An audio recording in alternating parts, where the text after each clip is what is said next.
अस्पतालभित्र विश्वास टुट्दा पहिलो प्रश्न राजनीति होइन। पहिलो प्रश्न हो बिरामीको सुरक्षा, स्वास्थ्यकर्मीको सुरक्षा र प्रमाणित गर्न मिल्ने समयरेखा। बालेन ओएसको पछिल्लो स्क्यानमा खबर हबको स्रोत रिपोर्टिङले भन्छ धुलिखेल अस्पतालमा एक सुत्केरी महिला र उनको नवजात शिशुको मृत्यु भएपछि अस्पतालका एक कर्मचारीमाथि आक्रमण भयो। उनीहरू आइसियुमा उपचाररत थिए। परिवारले लापरवाहीको आरोप लगायो।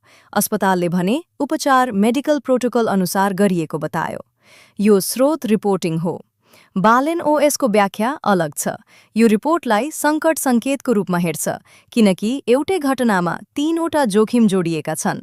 आमा र नवजात शिशुको मृत्यु समीक्षा, स्वास्थ्यकर्मीमाथि सम्भावित हिंसा र वास्तवमा के भयो भन्नेबारे सार्वजनिक भ्रम। पीएम तहले यो केसलाई प्राथमिक समीक्षा बनाउँछ। स्वास्थ्य मन्त्रालयले मेडिकल समीक्षा र सेवा निरन्तरताको लेन नेतृत्व गर्छ। कानून तथा न्यायले विधिसम्मत प्रक्रिया, अधिकार, उजुरी प्रणाली र प्रमाण संरक्षण हेर्छ।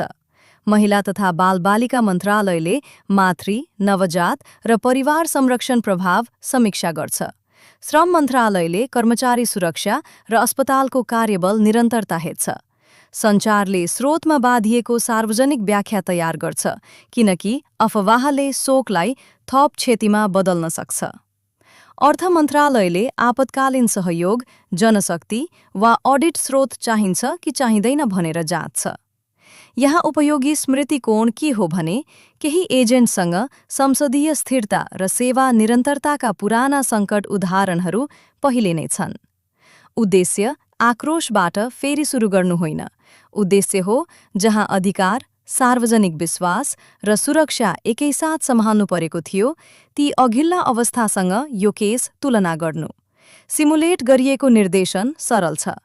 प्रमाण सुरक्षित गर, बिरामी र स्वास्थ्यकर्मीको सुरक्षा गर, अनुसन्धानलाई अफवाहबाट अलग राख, बिरामी परिवारसँग संवाद गर्ने स्पष्ट बाटो सार्वजनिक गर र अवरोधहरू पीएम तहमा फिर्ता रिपोर्ट गर। बालेन ओएसले आइसियु भित्र वास्तवमा के भयो भनेर दाबी गरिरहेको छैन। यसले देखाइरहेको छ कि एउटा नागरिक अपरेटिङ सिस्टमले स्रोत रिपोर्टिङलाई व्याख्याबाट अलग राख्दै उच्च जोखिमको केसलाई कसरी जवाफदेही लेनहरूमा सार्न सक्छ। यो एक सिमुलेसन हो। यो कुनै सरकार, मन्त्रालय, अस्पताल, मिडिया संस्था वा सार्वजनिक अधिकारीसँग सम्बद्ध छैन। यो भविष्यको सरकारी कार्यप्रवाह कस्तो देखिन सक्छ भन्ने प्रयोग हो।